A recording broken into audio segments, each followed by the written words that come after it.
Good morning, everyone. I'm Greg Aden with another episode of My Servant Leadership. And across the pond, literally in Prague, is a dear friend of mine, someone I've worked with for years, Jan Pochop. How are you, Jan? I'm great, Greg. Hey, before we get started, I have to tell the story first of all about InterraWorks. InterraWorks is my sponsor. They help a lot of companies across the globe, frankly, in productivity, leadership development, small companies, little companies, medium-sized companies. And all I'm going to say is if you have any opportunity to have someone into your company to help you communicate and lead better, I want you to look up InterraWorks, and you can see them at info@interraworks.com. So there's that, Jan. So what time is it in Prague? Let's start with the basics. All right, it's 5 p.m. 5 p.m. Okay. You already had dinner? I had a snack. I'll have A dinner. snack. Okay. Well, I know you as Jan Pochop, the PowerPoint guy, and I was looking over your LinkedIn, and it literally says PowerPoint fanatic. So, I know it's not with you. It's not all about PowerPoints. We're going to dive deep into storytelling. But tell us a little bit about why you wanted to create Pochop presentations. Tell us a little bit about your journey as a lecturer and why the Czech Republic. I mean, you're an interesting guy already, but let's dive in there. All right. Not sure exactly where to start, but I would add that Pochop, my last name, it's hard to pronounce for Americans. It actually means to understand in Czech. My parents are Czech, and I grew up in California. And we used to come back here since around 1990 after the Berlin Wall came down. Come here and spend the summers. And after I finished college, I was like, what am I going to do? I ended up coming over here for a short time. I was like, I'll just spend 2 years in the Czech Republic, see what it's like. That was in 2005. Wow. And yeah, so 20 years later, I'm still in Europe. And I spent brief time in some other European countries, but mostly made this my home. It was easy for me to integrate the culture because I kind of grew up with it. I think Sure. if my parents were Polish, I'd end up in Poland. If they were Swedish, I'd end up in Sweden. So it wasn't like necessarily something about this country, but more the roots that I had. Now, Yeah. the company that I started, well, I'd worked in strategy for a couple of years as my last job, and I was looking for a new job. And I actually had a hard time finding it because in this country, strategy is not a common role. It's basically it's the guys that don't do anything, which in some way they're correct, but the point is that a lot of companies don't have a strategy department, and it left me with kind of either I'm going to keep searching for something or I do my own thing. And when I went back and saw what I'd done for the last 2-3 years was a lot of presentations and helping people. I was supporting the CEO, and I was working in strategy on things like long-term plan with finance and all the CEO's presentations. I got lucky, and a friend of mine asked me to come help them with a presentation. I was like, oh my God, this is crazy because I've never actually done that as an external party. I came in as a consultant for a 3-week project and ended up working for that company for 8 years. It's my main client, which is a bank. And over time, I realized I have a knack for seeing the underlying theme that someone wants to say Yeah. and being able to explain that to a higher level management audience, that not necessarily management, but people that don't have an understanding of the technical details. So Yeah. it could be a wider audience, it could be board level, it could be customer, etc. And I basically made a rule: as soon as I can understand it, I'll be able to explain it to someone else. But if I, then we don't. You guys have to keep explaining it. Well, you had me at strategy, frankly, and there's let's be honest, you haven't been around the United States in 20 years, but you certainly know what's been happening. And let's just say there's a lot of companies in the United States that don't have any strategic direction. I mean, hell, we have an entire government right now that is lacking strategic direction. But again, that's about leadership or lack thereof. So tell me, I mean, I know it's just a softball question, but why is strategy or being strategic so important? Not only to a upper level management, but any team. And I work with teams on a regular basis. So again, softball question, but again, your comments on why being strategic and having a strategy is critical. Actually running into it, especially now in a specific client presentation we're making. And why I use presentation? Because it's a great tool for communicating your strategy. Or Yeah. actually, it's a not only that, it's a great tool, kind of a medium where you see if the strategy is working or not. And we're making a client presentation for a steer co. I have 5, 6 guys, girls working on the same thing. Everyone has their idea. We finish a call. I'm 100% sure that everything's clear. And the next iteration, it's just a mess. Mm. Today, the main guy, the client director, he's on vacation, and I told him my concerns because I'm not the one running the project, but there's no one giving that clear direction. And so Right. for me, strategy gives the clear direction where to go and helps people kind of attach their thoughts to something. So then whatever they do is in the context of that strategy, and it helps the company move forward, or person move forward, or the team move forward towards a goal.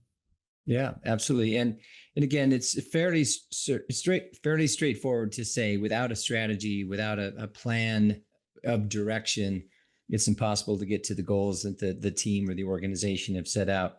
And back to InterraWorks for a little bit, they have this saying that says, make your thinking visible. And if you have helped me make my thinking visible by the awesome slides you've helped me create and share with my clients, and even the curiosity.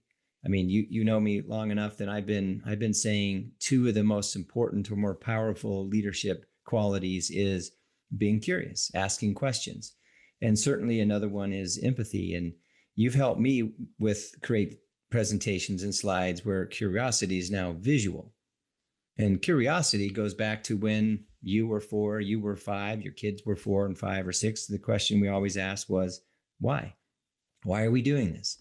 So back to your strategic direction, it gives the followers an opportunity to see, okay, I see where we're going. I understand where we're going. And your presentation and your images help that communication. Have you had anybody say, why is storytelling so important to you? I mean, I've heard you on a couple of your other podcasts answer the question as to the value of storytelling, and I'd like for you to share with my audience where you believe the value in being able to tell stories is valuable, not only with your kids and after a good movie, but in the boardroom. There's one aspect, right, that we as human beings are actually wired to connect to stories. It's how human beings connected. In the caveman times, they're telling a story, running on the walls, telling a story. Everyone comes around and connects to it. So it's in a way that our brains just are wired to resonate with it. It's kind of, I compare it sometimes to music. Do you know how like all the pop songs have the same structure? Yeah. It's not an accident because people connect to that type of structure. So it's the same thing with stories, that like we tell a story a certain way. We give a context, and we tell people something exciting that changed the context. And then we kind of resolve it at the end.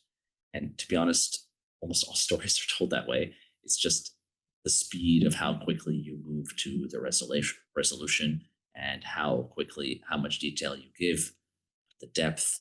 There's a lot of variation, but overall, the kind of framework of how we understand things and how we relate to things comes through this like storytelling mechanism. And you also mentioned something on your LinkedIn that in a movie, you have about 30 minutes to create the character. In the boardroom, you might have 30 seconds or a minute to get their attention. Because if you don't get their attention while you're quote unquote telling a story, they're going to nod off or start doing something else. And if you're selling something specifically, one salesperson to another, if I didn't get their attention, I would lose the opportunity to have any possibility for the sale. So and we see a ton of movies And today with Netflix and all the other stuff, I mean, if they don't catch you in that, I don't know, 1, 2, 3 minute trailer, you're just going to scroll on by. But if it grabs you, right? Hey, hon, you want to watch this? So you're in a, and by the way, you say caveman, and I'll share just a quick story. Tammy and I, my wife and I, were in Egypt, and we were in tombs where thousands of years ago stories were being told by someone inscribing something in stone, and it was just fascinating, fascinating. And obviously, a lot of that is still there. So share a success story with us about someone you're working with or you have worked with where they were absolute as to their results, but they weren't sure how to get there. How did Jan and your storytelling expertise help them get to where they wanted to go? Yeah, I have a great example from banking, which is my most common presentations these days. And I had a client who's in charge of the ATM network. That's not really exciting Yeah, at some point. It's kind of one of those things they phase out. And right. but those things, it's a machine. It's got to get some investment. Got to, and you need money. But banks and any company doesn't really want to spend money where they don't see the revenue upside, right? Or some kind of upside. So it was a really difficult story. The guy was managing the team really well, he had great ideas, things like, but he wasn't able to explain to the management why they should invest money into maintaining their network and also to show them that he's the guy that thinks a certain way. So there were two aspects that we looked at. We looked at like the overall picture and how to actually explain what's going on. So starting with like, hey, this is the ATM network, this is what they do, etc., which oftentimes was skipped because they assumed that the audience knows, which is beginner's mistake. Yeah, It never knows, right? It's kind of right. like I'm on the same page. And the second piece was making it relevant for them why it was a problem. And we figured out through a little bit of investigation that if an ATM is robbed, it's not covered by insurance. So the loss is actually really big. Now it's not that common in this part of the Sure. world. They would get Yeah. robbed. It happens probably in the States. It's in movies and TV shows all the time. Yeah. So so then that creates a level of risk that's you can compare it to the amount of money that they needed to improve the network, and suddenly it's a much easier improvement. So those two pieces came together. And this presentation in this particular company I was in, it's very cutthroat, and Hmm. you're only as good as your last presentation, let's say. And in that sense, if you had three bad ones, he was in a tough spot. Say like perhaps it saved his job, but it possibly did. So really good outcome. Then he was able to get the budget and move forward and deliver those great ATMs. Funny, honest, relatable. Your words, not mine. And as a jokester, as a dad of a 14-year-old, I'm only as funny as my audience. But I really try and be relatable as often as I possibly can. And I believe, and this is just me as a man, me as a father, me as a leadership coach who is in front of, hundreds of people every month, if I'm not relatable, I'm not valuable. And if I'm not valuable, they're not going to follow me. And I mean they, my son, they, my spouse, they, my client. So tell me, why is it important to be funny? Why is it important to be honest? And obviously, why is it important to be relatable? And again, maybe not just your work, Jan, but in the stories that you've heard, the stories you tell, and certainly maybe some of the stories you help your clients tell. I would maybe add a piece to that. I would say that being funny, that's not everyone's strong suit, but being authentic is the most important because then you'll be funny automatically in a sense. You don't have to try, connect with people, and then something that might not be funny to someone else might be funny in that moment because they're connecting to your energy, your authenticity. Great. And Yeah. that's important in business in general. People don't focus on that, right? They go after different goals. And I like to be authentic, and sometimes it lands and sometimes it doesn't. But recently I've been lucky that I have a set of clients where I can be authentic. I'm no different in a client meeting than I would be if I was meeting those guys in a restaurant. Yeah. We talk about the same things. And if I have a tangent here, when I first started this business, I met some consultants from a high end strategic consultancy, and they had this distance. They were able to distance themselves from the client and from kind of like real life, I guess you could say. And Hmm. at the time, I thought that was really cool. I was like, oh, I want to be like that. That was years ago. And I realized I don't want to be like that. I want to just choose people with whom I can be authentic. It's a much better working life and it's better for everyone. It's just more enjoyable. So some of my client engagements, they're just really fun. They're like having a good time, solving some problem and making a presentation. And then as far as relatable, that in I guess you get that through authenticity. But the other piece of that is when you were trying to explain something complicated, you need to give some context. That in that way you make things relatable. Like they call that in the Kinsey pyramid principle structure. They call that like situation context. It's basically like telling people about the thing that you're talking about on a level that they can understand. To Yeah. make that everyone in the room understands what you're talking about before you dive into the problem. And actually, I would add to that. I think that sometimes startup pitch decks don't do this. Like startup world, they go straight to problem, and that's fine if like it's Airbnb or something you know about. But when you get to something really technical, like a medical device, you start talking about what's the problem with this medical device that we're solving, without explaining the context of where that medical device is used and why it's used, etc. You lose the audience very quickly unless they're highly technical. Well, back to why. And you just said it. Why are we fixing this? Why are we building this? Why are we adjusting this? And certainly it's normally the one of the reasons is for someone or for something or some purpose. But let's describe the why. And if I relate to your why, I might invest. What I love about our relationship is you've basically said, Greg, I hear what you want to do, but here's what I recommend, and here's why. And 95% of the time, I follow your lead because you're the expert in this area. Just as I ask questions of my clients all the time, it's not about me telling them what to do. It's about me helping them figure out where they want to go, because they said, I want to go here. They said, I want a better relationship. And I ask questions, and to your point, I try to be as authentic as I possibly can. I'm always honest, and if I'm not relatable, I'm not worth the money they're paying me.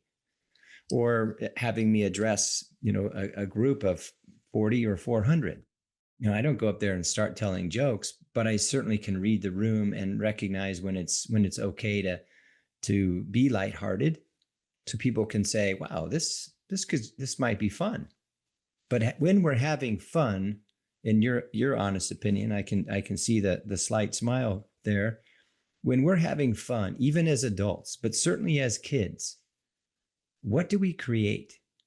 Creates, that's an interesting question. I would say positive environment, good energy, a lasting effect. Essentially, any meeting or interaction where I have fun at work, it just makes my day better.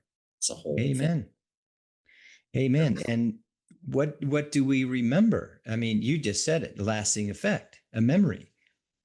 And we as human beings literally try and block out the uncomfortable situations we were in, the times at the divorce table, the times when you humiliated, etc. Our mind doesn't want to remember that, but it's easy for us to recall happy, fun memories of when I was. And I tell stories all the time with my son, and sometimes he can't believe I actually did that, because he only sees me, he's only known me for 14 years and 48 to 62. But he doesn't realize I once did that. And I once dreamt about doing what you're doing right now. So maybe we should include fun instead of funny, because there is a huge difference there.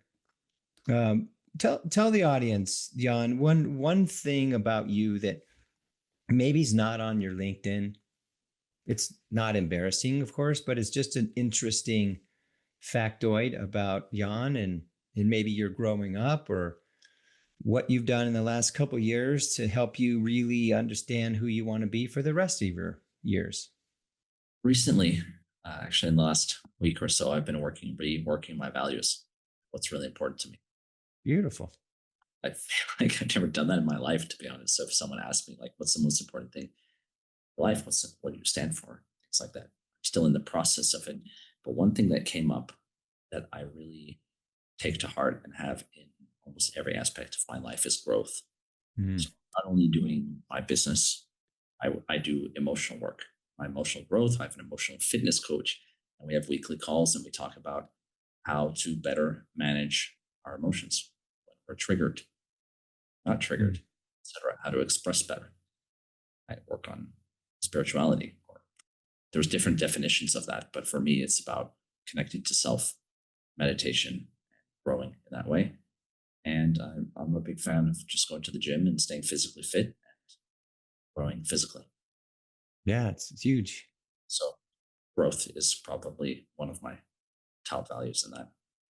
It's You not clear on LinkedIn. Yeah. well, no, I mean it's LinkedIn is professional to a certain degree, and no one's doing the hey, look inside my heart and understand who I am. But you know me well enough that you'll get this is I have to I want to connect with everyone that I'm coaching, so I understand the whole person. And you can't imagine how many times when they send me a note or an email after a session or the testimonials on my site, it's I coach the whole person because we don't have a life Jan and a work Jan. That's bullshit. We have Jan, right? You have two eyes, one heart, one nose, two ears. It'll never change.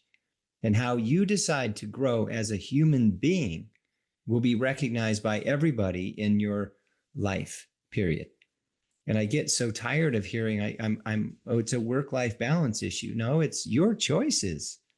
It's our choices that gets us out of balance, whether it's sleep, whether it's alcohol, whether it's drugs, whether it's showing up late, being unprepared, non-professional, blah, blah, blah.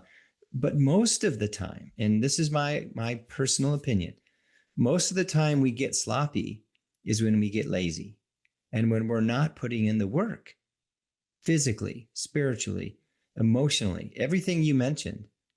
And whether you're physically fit, to the core, I don't care. But you've got to keep your heart beating. You've got to keep your heart going because it gives you energy to want to be all the things you've talked about. And, the mind needs to be sharp. Yes, I get it. But I humbly believe that the heart is the most powerful opportunity in a relationship, in leadership, in understanding people. And that's where empathy comes from, in my opinion. You helped me create some incredible slides, and one of them was we went through this whole journey about triggers, and that we know what triggers us, and yet we don't avoid them. We know what triggers us, and yet we walk right to it. But the people who know what triggers them because of another person now has an opportunity to have a conversation with those people. And as well as you've helped me create a very, very cool product called Courageous Conversations. It's a webinar, and I've created into a 3-session cohort. But when you hear the word triggered, and you mentioned it, by the way, that's what triggered me to let's talk about it. What do you mean by triggered? What do you mean by triggers? In the explanation that I had, it's when you're imbalanced inside, essentially. Something from outside is hitting something inside that hasn't been healed, I guess you'd say, as in the spiritual world they talk about. And therefore it makes you a bit upset and angry about something, but Mm-hmm. it's something that's happening within, right? And how to start to learn to deal with that. And sometimes, okay, sometimes it can be a conversation needs to be had because it's hurting you and it's not just some ego thing. You have to have some discernment there, I think, right? Sure. Like And the discernment, I think, comes with the spiritual growth as well. As you know yourself and feel good, and your ego is also not too big. And so you know if this is over your boundaries or not, etc. But I think that in relationships, it's oftentimes you're going to get triggered and you need to have conversations about it and listen to the other person. But when you're in that triggered state, it's hard to listen. So it's like how to deal with better managing that state so that you can have that conversation, so that you can heal those things, so you can improve it with your partner or with a friend or kids or parents. Yeah. Then the next time it comes up, maybe it's lesser because you've worked on it. But I would also add that our patterns inside, they don't really go away. I think they're always kind of there, the ones that Yep. trigger. It's just we're better at managing them. But sometimes I think people feel like they're healed and then it's gone. It's not gone. It's always going to be part of it. Yeah, and some of what you say resonates so well with me. And you and I have worked together for a while, and when it comes to trigger, there's one person who sums it up the best, and his name is Viktor Frankl. And I'm just going to read this. Between stimulus and response, there is space. In that space lies our freedom and our power to choose our response. In our response lies our growth and happiness. And I could not agree with you more than we're never fixed, but we can always evolve. We can always grow. And to his point, when we're triggered, when there's a stimulus, that response is our choice. But the key that most people get when we do this in the Courageous Conversations webinar is take a minute. You're triggered. You're upset. You're pissed off, whatever it is. But how you take the time and honor the space with that relationship will make and can make the biggest difference. And how do you respond? Do you honk back? Do you flip them off? Do you run them off the road? Do you throw something at them? Or do you just go, wait a minute, it's not that person. It's my experience with that person. And who's watching when you lash out? Or who's watching when you raise your finger and say, Jan, I'm going to need a minute. And you walk away. And maybe you come back and maybe you're not. And frankly, Jan, I love your question on this last question for you is when you are triggered to a point where you start to recognize or question the value of that relationship, what do you do? And what do you recommend to my listeners? I feel like there's a good framework that comes from this personal development world. Is kind of like if you've grown to a certain extent, and the people are not growing to meet you when it's happened several times, and you want to wait for them to match you, right? But if that's not happening, have a conversation. I don't just like ghosting people. I mean, it can happen if this like overseas that might happen, lose touch with people. But if it's like a relationship you have with people, it's owed some respect. The relationship with people, the dynamic. So that's time for what you would call a courageous conversation. Amen. That very respectfully, in the sense that like I have actually a template for that. That's very good. It's because people have a hard time accepting what they perceive as negative feedback always, right? But if you can balance that with some positive things, it makes it much easier to digest. And there's some golden ratio, I believe, for this. But the point is that if you say, the things you appreciate about the person, you're grateful for, some of the things that are bothering you, right? Talk them through. If they're not willing to step up, then you close that relationship. Yeah. But I love your point about it's probably worthy of a conversation, or it might allow for a conversation. And again, if that person says, I'm done, you hurt my feelings, you can't rescue them. And that relationship might be over. Some of them come back. But Jan, really enjoyed our conversation. Love your insight on storytelling, how you help people with their strategic thinking and their communication in the moment and down the road. I appreciate you want to be authentic and honest. And frankly, one man to another, one human being to another. I appreciate you brought up values, and your values are important to you. Therefore, you work on self. You work to grow, and not a lot of people are doing that. Not enough people are doing that, and I believe. And again, this is just my judgment. This is my comment. This is my opinion. A lot of people want everything now. They're not willing to put in the work and grow and then appreciate all the hard work because we are in such a need now mode. And some of that's electronic, some of it's parenting, some of it's laziness. But anyway, I've always appreciated you and respected you not only as someone who's very, very good at their craft, beyond being a PowerPoint fanatic. You're a great human being. And what are your parting words for our guests? Thank you for this kind of words, Craig. It means a lot. I've always liked working with you as a client, and it's always so interesting to touch on so many topics beyond just presentations. It's my parting words be that communication, good communication, is one of the most powerful things we have as human beings, and working on that, whether it's through presentations you do at work or in conversations you have with people, it's incredibly important. And learning how to not, I would call it, react in the moment, and taking a moment to respond calmly will transform your relationships. Amen. Both in business and in personal life. Amen.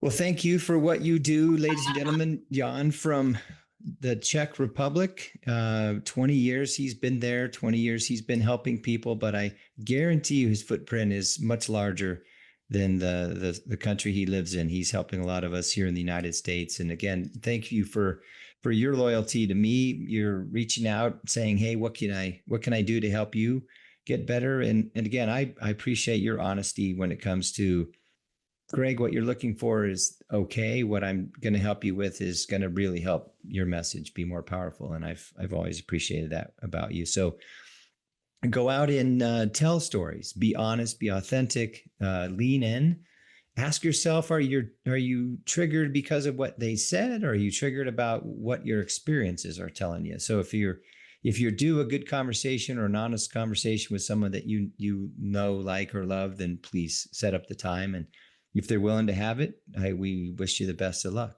And in that conversation is growth. So thank you for being with us, and God bless.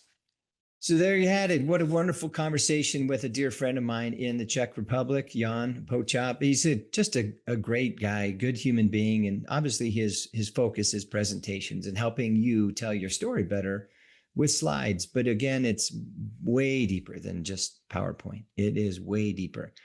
Telling your story, being honest, being authentic, being relatable. You heard Jan talk about that, and can't overspeak the power in being relatable.